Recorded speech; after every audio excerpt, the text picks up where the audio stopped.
Bom dia aos presentes na sala e também em quem nos segue pelas redes sociais do Parque Tecnológico. Vamos aqui pela manhã começar já uma mesa cujo objetivo é um pouco falarmos sobre aquilo que são as transformações que está a acontecer no mercado editorial, e eu queria partilhar também convosco alguns números de um estudo feito para a Associação Portuguesa de Editores e Livreiros sobre a realidade em Portugal. Estávamos aqui até a trocar aqui algumas ideias sobre os dados e os filtros de dados que se calhar seriam necessários para olharmos para estes números de outra maneira.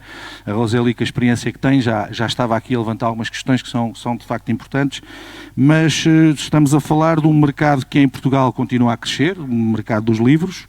Em 2024, a evolução do mercado chegou aos 204 milhões de euros, quando em 2023 rondava aos 187, portanto, desde 2020 o mercado dos livros está a crescer em Portugal e temos alguns dados bastante interessantes. Nós estamos a falar de cerca de 14 milhões de unidades vendidas, por exemplo, em 2024. Temos também outros dados onde Portugal não passa tão bem na comparação com outros países da Europa, nomeadamente a questão dos livros vendidos per capita. Portanto, estamos a falar de 1,3 livros em Portugal, comparativamente com Espanha 1,6, ou com a França 4,6, o Reino Unido, a Irlanda e a Bélgica e Países Baixos anda tudo na casa dos 2,3, os 2,9. A Itália também 1,8, portanto nota-se aqui de facto no sul da Europa há um consumo mais baixo de livros em relação a outras realidades do mercado. Um dos dados também interessantes é que a grande parte dos consumidores que estão a crescer são os mais novos. É uma leitura interessante.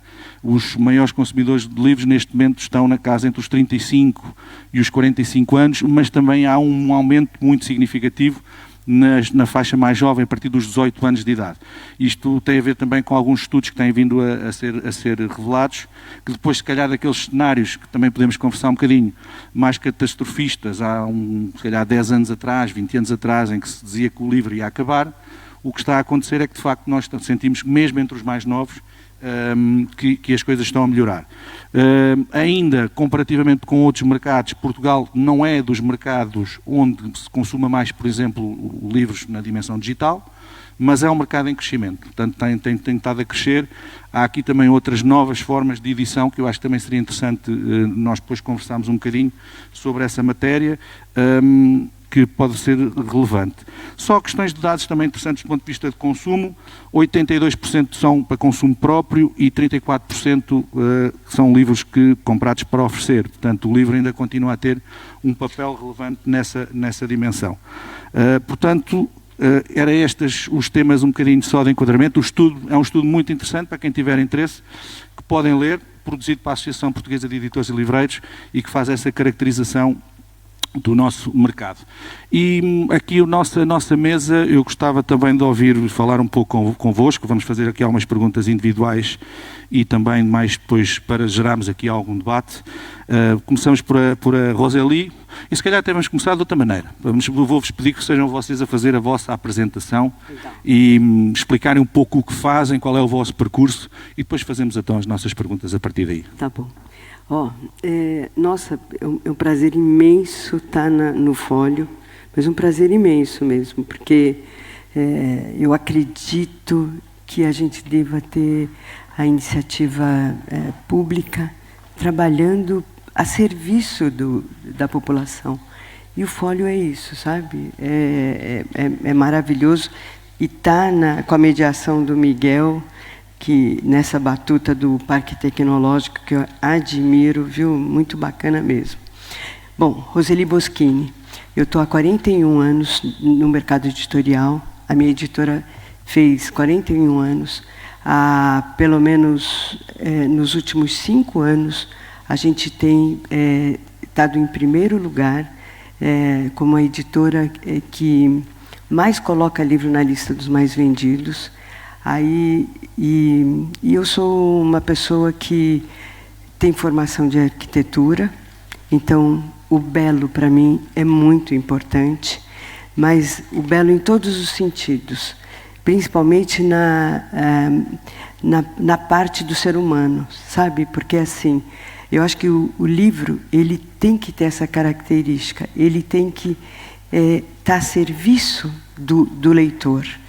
E Então, eu estou numa batida há 40 anos na dianteira da editora, e o que eu faço muito bem, antigamente, eu acho que nos 10 primeiros anos, eu levava muito livro tradução para o Brasil. Então, frequentava Frankfurt, garimpava os livros que eu acreditava e publicava. E de uns 20 anos para cá, eu abandonei a possibilidade de fazer tradução e eu adoro trabalhar com autores nacionais. Por quê? Porque os autores nacionais, eles entendem profundamente a nossa dor, sabe? Então, assim, por melhor que seja as publicações lá fora, eles têm uma outra cultura, uma outra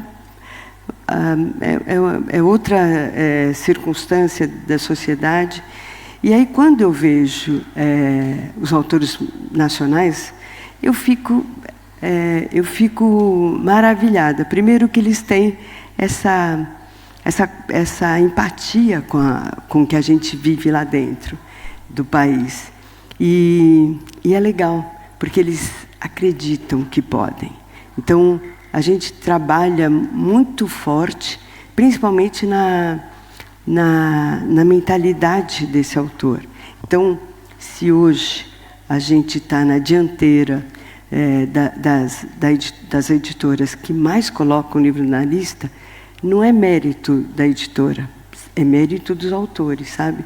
Então, é isso. Eu sou CEO da editora há 40 anos, fui presidente da Câmara Brasileira do Livro, que eu aprendi muito, principalmente no mercado lá fora, principalmente levar as editoras brasileiras lá para fora, os autores brasileiros lá para fora. Então, é muito, muito legal mesmo essa trajetória. Obrigado. Fabrício, umas palavras também sobre quem é o Fabrício, o que faz o Fabrício e também uma das razões pela qual está aqui. Bom, primeiramente, obrigado, Miguel, pela mesa, por todo o conforto que você nos deu nesses dias de Fólio e do Parque Tecnológico. O Fabrício, ele tem 25 anos de mercado. Há 25 anos eu ajudo os leitores. Parte desses 25 anos foram em livraria. Na livraria eu conseguia ajudar os leitores nas vendas dos livros, mas eu entendi que ao mudar para o outro lado, para a editora, eu conseguiria ajudar muito mais e conseguir transformar não só os autores, mas também com a distribuição dos livros, a transformar os leitores ainda melhor. Obrigado. Portanto, são as pessoas que nós temos aqui mais uma mesa do Foliotec. Só explicar-vos o que é o Foliotec também, qual é a razão desta colaboração que nós temos com a editora Gente.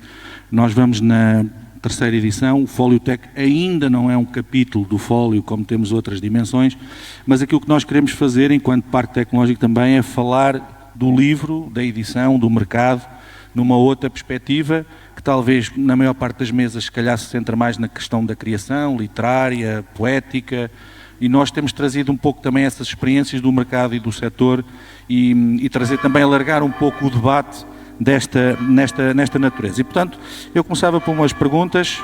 Nós temos sempre aqui a companhia do Sino, aqui da Igreja de Santa Maria, connosco, que faz parte. Para a Roseli, como editora, conhece bem as transformações do mercado editorial brasileiro e internacional. Quais são os maiores desafios para que o livro continue relevante, apesar da pressão toda do digital? Eu não sei se isto são mundos convergentes ou não, era essa a visão que nós também gostávamos de ouvir, não é? Eu acho que assim, o livro sempre vai ter um lugar, principalmente porque se o autor fizer pelo motivo certo. O livro ele tem que ser feito a serviço do leitor. E é legal porque assim, eu trabalho com não ficção, mas mesmo livro de ficção, os livros, a gente percebe que o livro tem que ser feito pelo motivo certo. E se o motivo certo for aplacar a dor do leitor ou levar o leitor para a imaginação, alguma coisa que de fato ajude aquele leitor, ele vai ter sempre um lugar no coração desse leitor, na sociedade. Então isso é importante. Quando a gente fala do livro digital, e eu tenho acompanhado de perto, porque eu fiz, dentro da Câmara Brasileira do Livro, tinha isso, né? Em 2012. O pessoal estava apavorado, porque vinha o livro digital e como é que nós vamos fazer. E aí eu fiz o primeiro congresso lá no Brasil com os editores, com os livreiros. E é o seguinte, né? A gente tem dois jeitos de dar notícia. Uma é dar notícia pelo lado ruim, vai chegar a inteligência artificial, vai acabar com tudo. E tem um jeito de dar uma notícia que é, poxa, que bom que a inteligência artificial está aqui, que o livro digital está aqui, porque é outro caminho, outro. Mas assim, sempre a tecnologia, ela está a serviço do homem, né? E veio para ajudar, para somar. Então, eu gosto do jeito bom de dar notícia, sabe? Então, quando eu gosto de ver, porque lá no Brasil também está crescendo o número de adolescentes, o pessoal jovem lendo. E o que é melhor é que eles não estão lendo vampiro.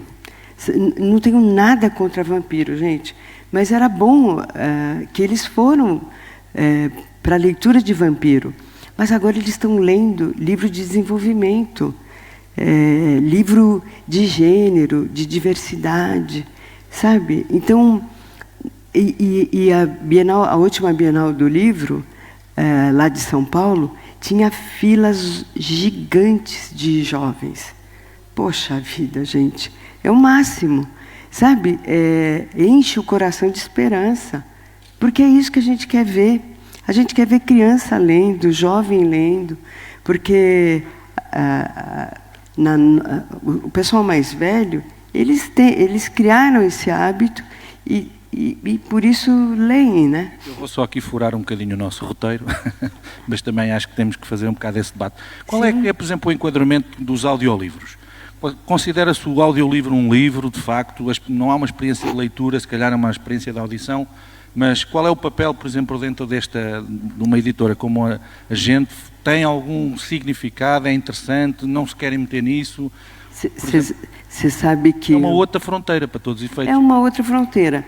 O audiolivro, ele deu muito certo lá atrás, foi nos Estados Unidos, né? Na Europa não pegou tanto. Está a subir. Este estudo diz que está a subir. Agora, nessa outra volta do audiolivro, o audiolivro está crescendo lá. Por quê? Quem tem a experiência de viver em São Paulo ou em qualquer outra grande capital, a gente leva de um bairro para o outro. Vocês reclamam aqui de barriga cheia, viu? Porque a gente, de um bairro para o outro, a gente leva 1 hora. De um bairro para o outro. E não é bairro afastado, não. É bairro que a gente levava 15 minutos, a gente leva 1 hora. Então, hábitos como esse, o audiolivro cresceu muito, mas ainda não é significativo. Assim, quanto? Não, é abaixo de 2% no Brasil. 2% no Brasil? E e-book? O e-book, na nossa editora, ele chega em 5%. 5%? 5%. É pouco. Obrigado. Fabrício, na literatura há sempre um elo de ligação entre o autor e o leitor. Do ponto de vista da distribuição e da circulação dos livros, como garantir que esse elo não se perde no meio das plataformas digitais, das redes sociais e novos formatos de leitura? Como é que nós continuamos a manter essa ligação neste mercado que é cada vez mais digital, pelo menos até na parte da venda, não é? Os dados em Portugal também têm referido isso, que há um aumento muito grande do ponto de vista das vendas também na parte do digital. Nós temos a facilidade na nossa editora, porque os autores são nacionais. eles são brasileiros. E sempre que a gente faz a curadoria para lançar um autor, a gente procura entender o público desse autor e a dor que ele resolve. A partir disso, a gente constrói esse livro de modo que, ao final, esse leitor procure o autor para adquirir outros produtos ou até mesmo para segui-lo, para virar fã. Então, eu acho muito importante que a gente tenha essa diversidade. Eu posso encontrar o autor no Instagram, no Facebook, em todas as redes sociais, e eu acho que facilitou, tá? A experiência que eu tenho e o que eu vejo é que facilitou o encontro do leitor com o autor. Mesmo sendo uma editora, porque eu tive a ver aqui algumas das tendências do mercado, é a fidelização e a criação de comunidades em torno dos próprios autores, não é? Autores que hoje em dia são escritores, mas que criam quase uma comunidade de fãs, de seguidores, de leitores, à volta deles, e até que ponto é que isso também não retira peso ao protagonismo, ou, por exemplo, à própria editora? O autor sempre, a gente tem como premissa que o autor sempre apresente o livro, ele carrega o livro embaixo do braço, e sempre que ele apresenta o livro, ele também apresenta a editora. A maioria dos autores que a gente lança hoje são autores que chegam a nós, que nos buscam por meio de um contato que teve com outro autor. Word of mouth, né? Muito bem. Eu vou só completar um negócio do Fabrício, que é o seguinte: antes da pandemia, a gente lançava livro, fazia a pré-venda, que é algo que a editora desenvolveu, com a audiência do autor.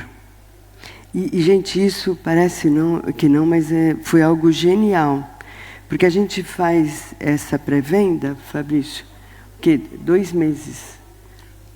60 dias ou 30 dias. Na maior parte das vezes, 30 dias. 30 dias. A gente faz com a audiência do autor.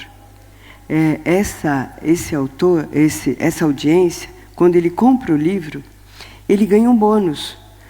Ele é um privilegiado, porque ele está nessa audiência privilegiada do autor. E o autor dá um bônus.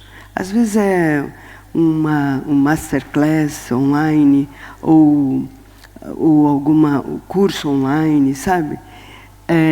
Porque ele compra e ele fica esperando um mês, né? Um mês, para o livro ser lançado. E quando esse livro chega para ser chega na livraria efetivamente, aí sim ele vai receber o livro. Então, eu acho que a gente acaba privilegiando a audiência do autor.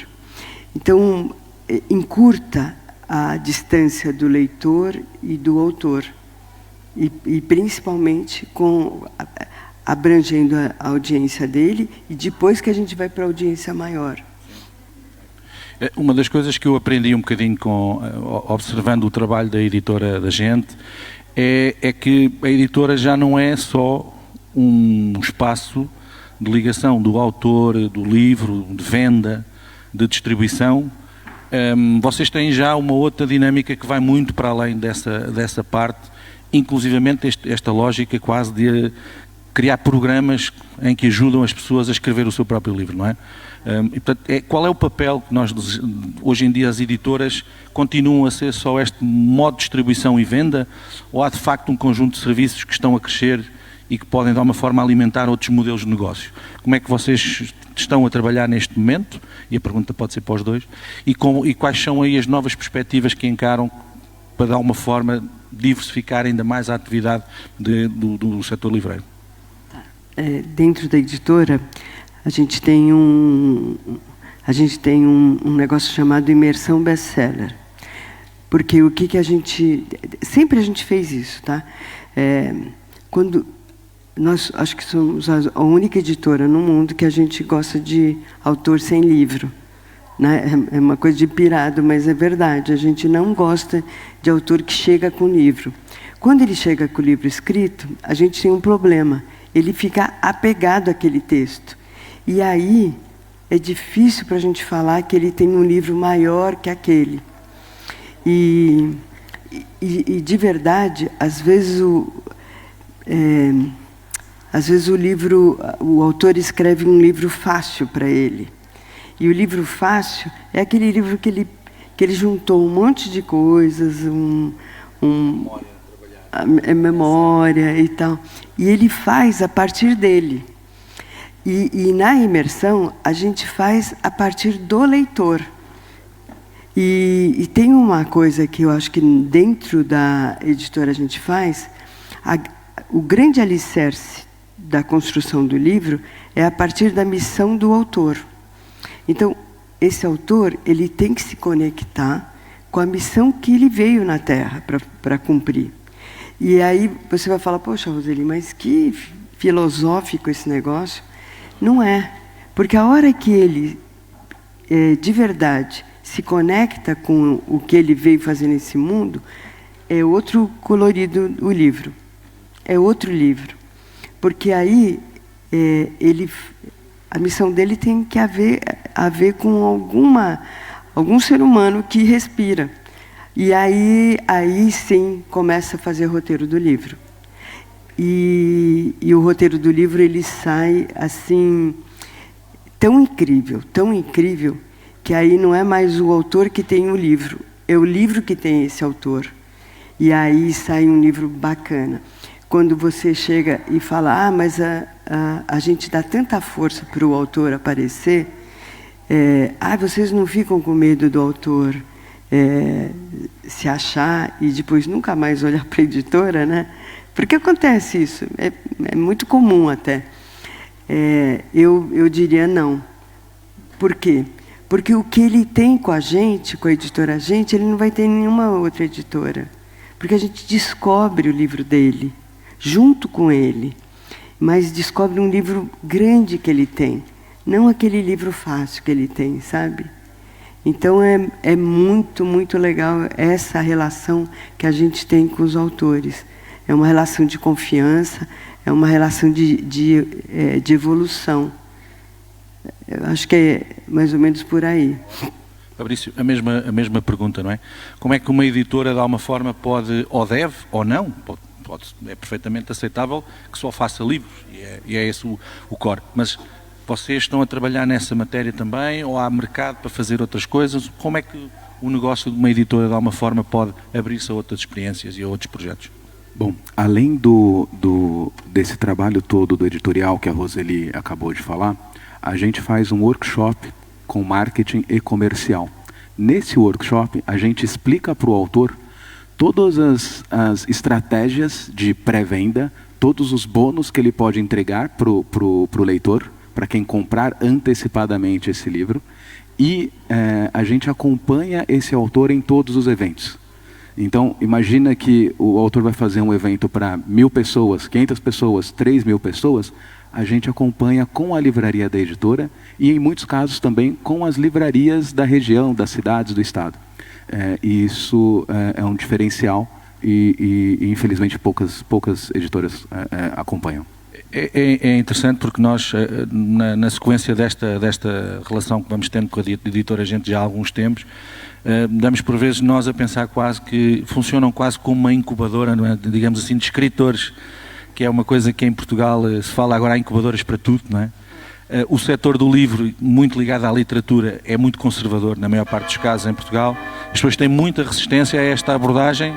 Com o fim e ao cabo, vocês estão a criar quase um escritor que é quase um empresário, digamos assim, e as coisas não é negativo, bem pelo sinal, é que de facto estão preocupados que se chegue ao leitor. Em Portugal há muito esta coisa do livro, o tal livro ideal do autor, mas que depois ninguém lê, ou porque não sabe, ou porque o livro se calhar não é bom. Acontece isso muitas vezes. Mas portanto, este é um modelo que eu acho que nós em Portugal, pelo menos que eu conheça, não está ainda devidamente explorado e que pode ser interessante. Fabrício, vamos lá. No mercado editorial, quem são hoje os protagonistas, os autores, as editoras, os distribuidores ou as próprias plataformas? Quem é que são os protagonistas hoje em dia? Pronto, nós durante muito tempo tínhamos esta ideia, o protagonista era o autor. Pronto, acabou. Hoje em dia, se calhar, estas coisas, até por isto que nós estamos a falar, é um bocadinho mais complexo, não? De verdade, eu entendo que as plataformas digitais têm o seu protagonismo, eu entendo que a editora tem o seu protagonismo, eu entendo que o autor tem o seu protagonismo e o leitor tem o seu protagonismo, além das livrarias e distribuidor. E, mais uma vez, eu ressalto que isso é muito bom. Antes, nós tínhamos apenas o autor. Hoje, com toda essa tecnologia sendo usado a favor da leitura, da literatura, isso é muito importante para que a gente consiga essa transformação que a gente sempre que a gente sonha aí com o mundo, né? Positivamente falando. Roseli, o livro foi sempre tido como uma ferramenta de democratização, digamos assim, do saber, da cultura. Como pode o setor editorial continuar a inovar sem perder essa função social? Portanto, há obviamente um espaço para o negócio, que é fundamental na sustentabilidade das editoras, mas há também essa função social que as editoras sempre tiveram, não é? Como é que vocês conseguem, de alguma forma, equilibrar essas duas coisas? Eu acho que assim, por isso que é importante, muito importante, o poder público estar super atento às editoras comerciais, às editoras educacionais e principalmente às editoras independentes.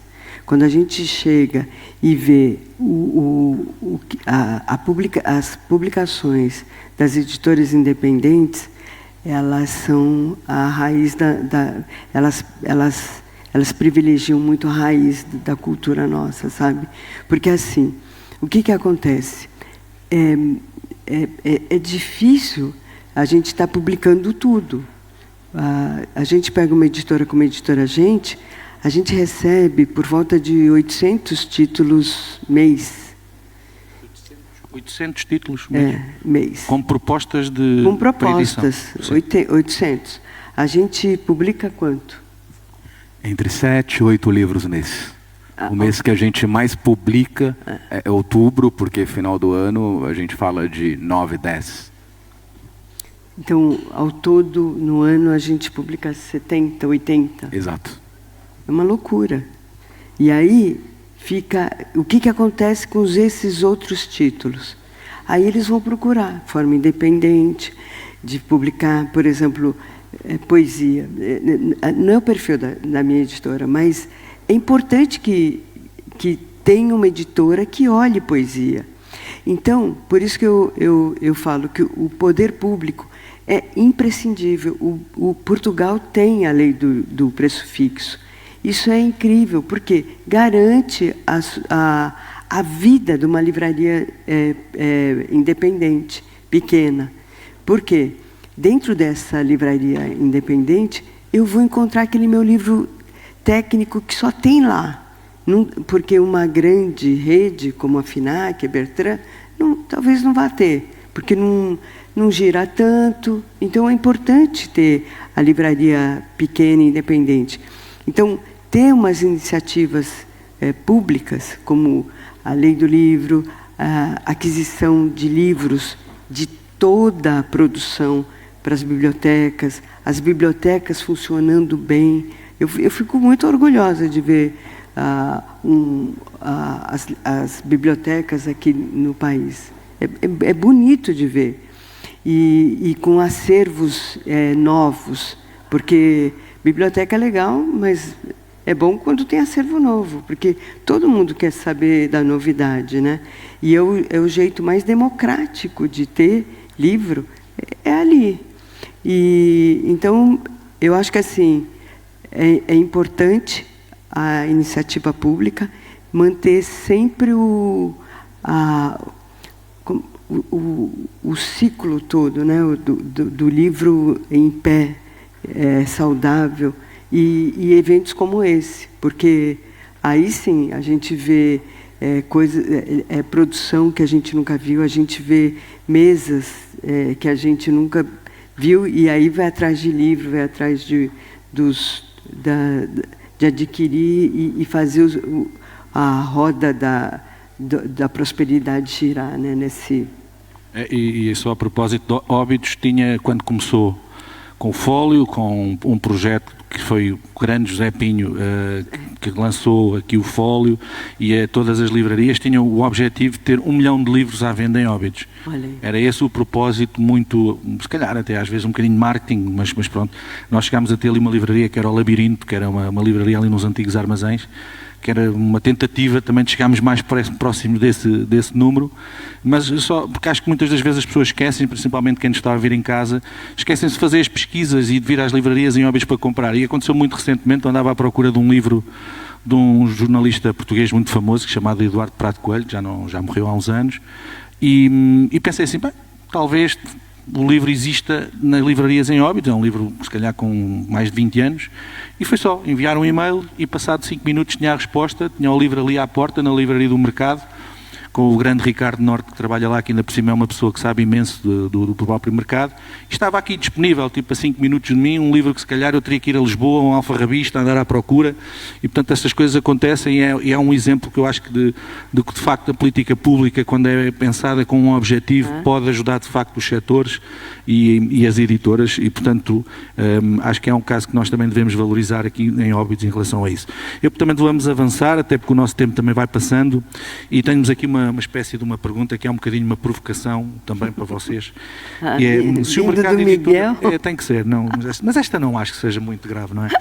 Se o mercado editorial fosse um género literário, neste momento, o que é que vocês acham que seria? Um drama, suspense ou ficção científica? E que final é que vocês escreveriam? Se calhar um final é uma palavra um bocadinho forte, não é? Porque escreveriam para essa história. Porque acho que nós não queremos terminar com esta questão. Mas em que género literário é que vocês encaixariam mais o mercado editorial e aquilo que é a vossa experiência? Vai, Fabrício. Pergunta difícil, começa com o Fabrício, está certo, Davi? Bom, aí eu colocaria com toda essa tecnologia a ficção científica, mas para que a gente tenha um futuro promissor, eu acho que o desenvolvimento profissional seria o ápice assim, para esse negócio. Acho que as livrarias precisam cada vez mais se profissionalizarem, as editoras e todo o mercado. Legal.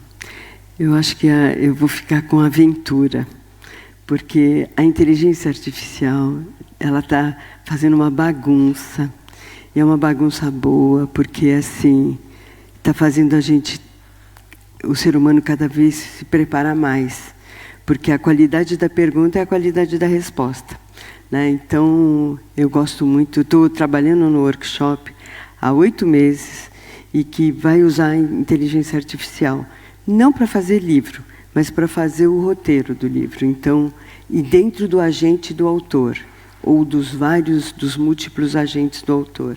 Então, a gente está ensinando isso aos autores. Mas eu diria que é uma aventura boa, uma aventura... Sabe aquelas aventuras que o cara tá indo, aí cai na ribanceira, aí volta, aí aparece o resgate?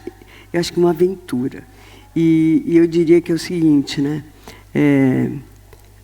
Se eu tivesse que imaginar um final, eu imaginaria um final... uma frase como o autor ajudou profundamente o leitor naquela dor, sabe?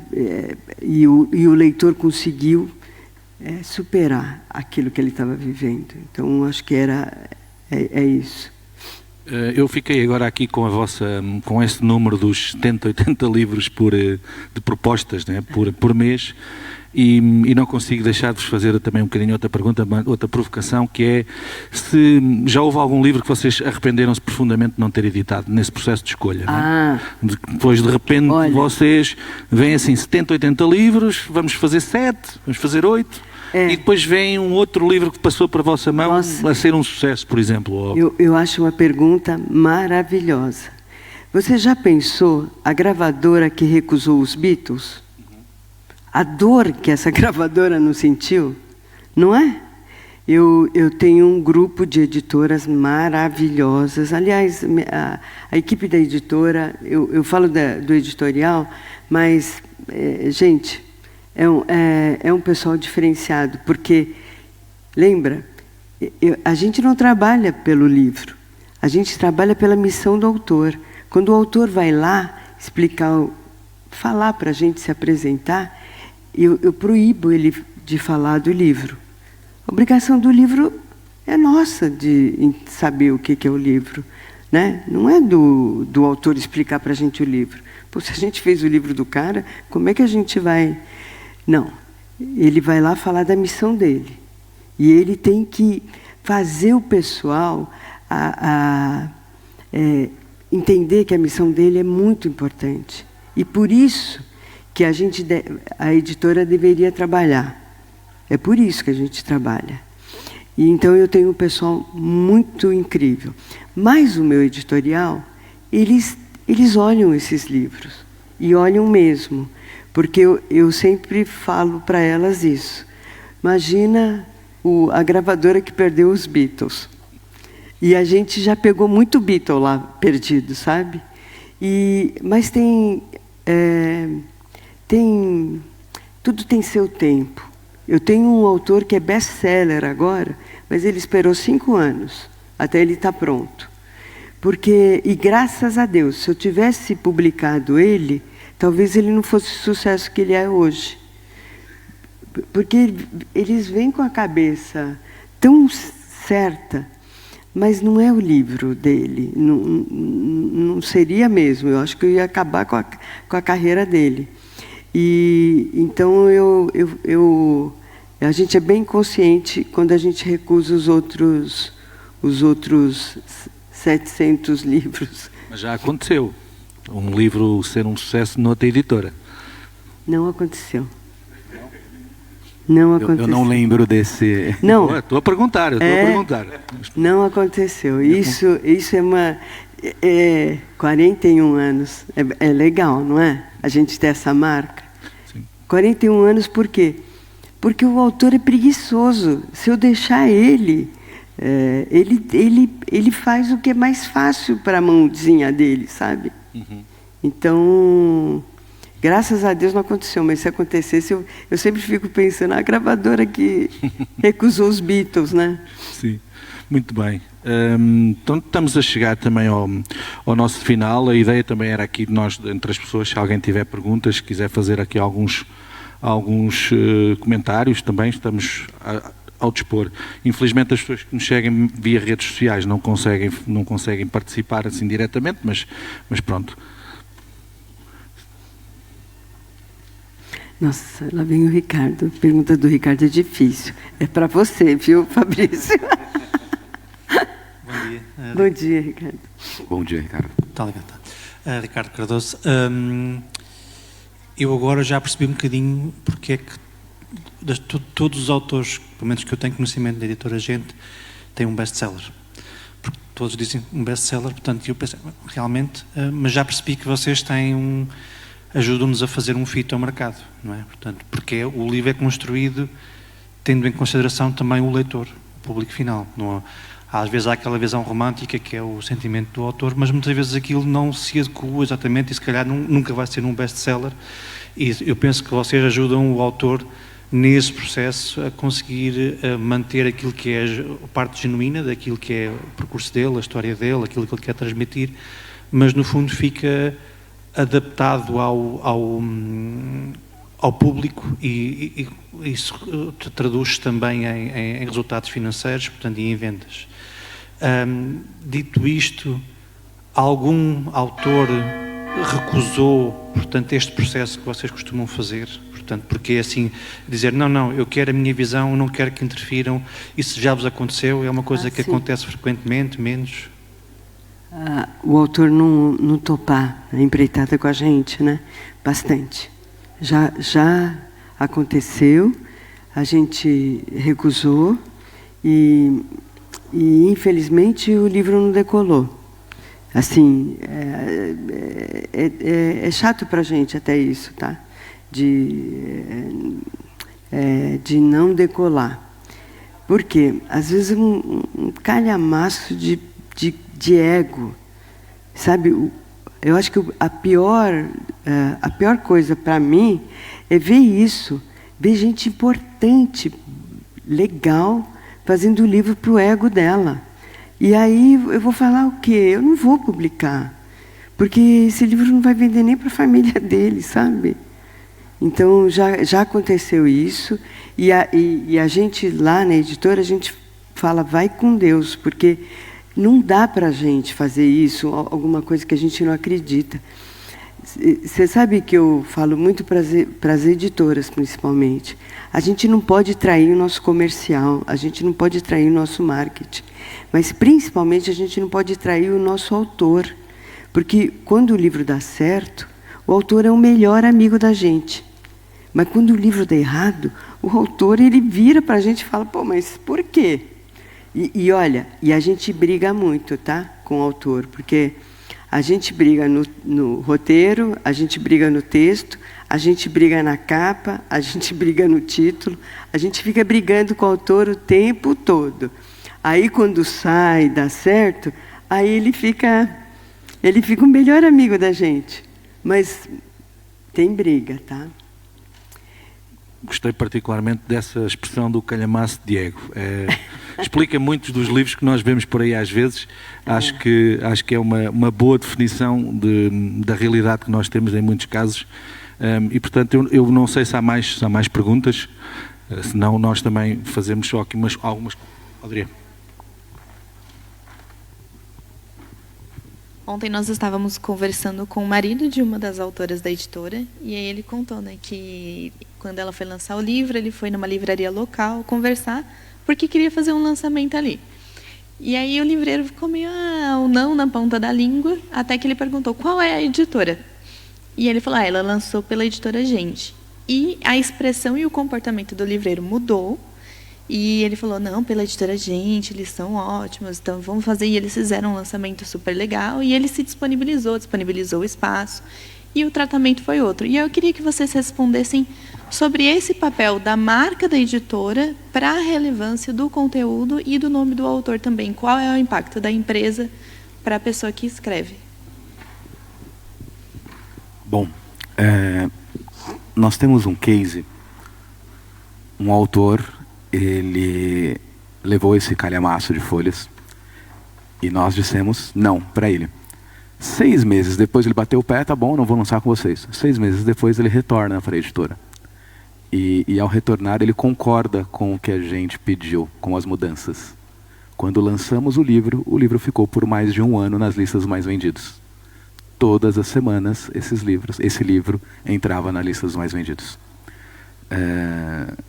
O trabalho que a editora faz vai muito em cima da metodologia e é como se fosse uma receita de bolo. Se o leitor seguir essa receita, ele vai conseguir alcançar o objetivo dele. Então, acho que é isso. A editora Gente faz muito bem esse trabalho. Eu vou complementar, tá? A gente faz muito bem esse trabalho do livro, mas a gente tem uma relação com os livreiros fenomenal. Fenomenal. Vocês pensam que a gente só ajuda o autor? A gente ajuda o livreiro também. Porque os nossos autores, eles são muito, muito bons em gestão, em marketing, um monte de coisa. Então, quando os autores... E de verdade, se a gente não ajuda o livreiro, putz, eles são a ponta da gente. Então, a gente ajuda muito o livreiro. A gente ajuda muito nas convenções. A gente faz programas de marketing para eles aprenderem a vender melhor, de RH, para eles aprenderem a serem um time melhor. Então, isso, puta, gente, há 40 anos a gente está fazendo isso. A gente é muito parceiro dos livreiros. Tinha na época que eu vendia, porque eu já fiz de tudo, né? Até entregar livro, né? Tinha uma grande rede lá no Brasil chamado Saraiva. Era um 100 e poucas lojas e tal. E eu falava, eu falava assim, sei lá, a gente tinha 4 lançamentos. Eu chegava, apresentava os lançamentos e falava, olha, esse aposta só em algumas lojas. Não faz todas as lojas. Faz só em algumas lojas. Porque não é... Sabe assim, tinha o risco, né? E aí a gente ganhava a confiança deles. Porque eu acho que é isso, né? Quando um ganha, outro ganha, e aí vai embora. E a gente faz um serviço completo com o autor. A gente ensina eles a falar para a mídia, assim, a gente exige, não é nem ensina, a gente exige que eles sejam bons palestrantes. Por quê? Quando a pessoa lê o livro, vai querer mais do autor. O autor tem que estar preparado em redes sociais, em palestras, em tudo, em se expor. Então... Isso é absolutamente verdade, só interromper, porque para alguém como eu, que nasceu em Portugal e viveu em Portugal, e para quem construiu um bocadinho a ideia que um autor, um escritor, mais obviamente na literatura, era uma pessoa tipo António Lobo Antunes ou um José Cardoso Pires, que nós víamos sempre muito introspectivos, de cigarro na mão, a fumar, com enormes pausas no meio das conversas que tinham, ou nas entrevistas que tinham na televisão. A editora Gente traz sempre escritores que são sempre também bons oradores. É gente do ponto de vista da presença, que sabe falar sobre o livro, que sabe vender inclusivamente outros serviços e outro trabalho, e portanto isso é uma realidade também muito diferente do que se calhar, por exemplo, de um setor na área da literatura, por exemplo, onde não há essa preocupação para fazer esse trabalho, mas é um fator de sucesso relevante, porque nós de facto vemos que todos os autores que vieram, por exemplo, aqui ao Fólio ao longo destes anos, são sempre pessoas que a seguir estão a fazer uma palestra no Parque Tecnológico e estão a falar com empresários, ou estão noutro contexto qualquer e conseguem ter essa vontade até de perceber o público onde estão, não é? Então, eu acho que assim, essa relação de confiança tem que ser com ela todo, sabe? Então, o livreiro faz parte disso para a gente. E além do livreiro, tem também todo um trabalho com o consumidor final, com o leitor. Recentemente nós inauguramos a primeira biblioteca dentro de um aeroporto, que é o aeroporto de Congonhas.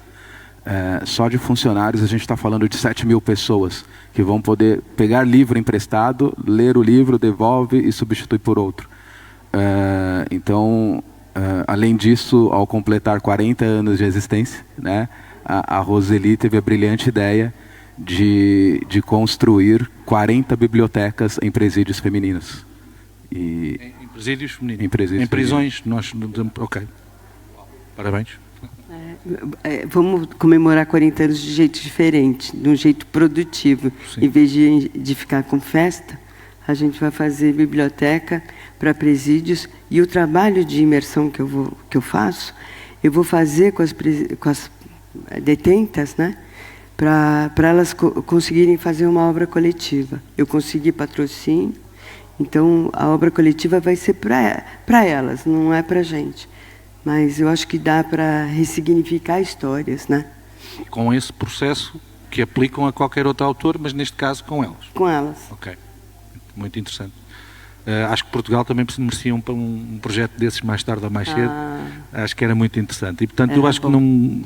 Ficamos com esta nota de um projeto que tem esta dimensão social também, cultural, e terminamos aqui a nossa mesa. Obrigado aos presentes nesta manhã, que até para o Fólio é de facto muito cedo para nós termos as pessoas a assistir.